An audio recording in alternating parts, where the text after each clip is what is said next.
Hi everyone, here we've got BLACKVIEW A60 Pro and let me show you how to reset app preferences on this device. So first of all, let's enter the settings and here let's find apps and notifications. They should be in the third position. Let's tap on it and now let's tap on See All Apps.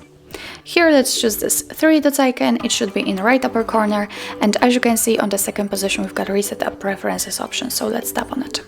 Now your device is telling you what it will reset, so it will reset all preferences for disabled apps, disabled app notifications, default applications for actions, backward data restrictions and any permission restrictions. What's more, you won't lose any app data, so if you're ready, click on Reset Apps. And this is it. This is how to reset app preferences in your BLACKVIEW A60 Pro.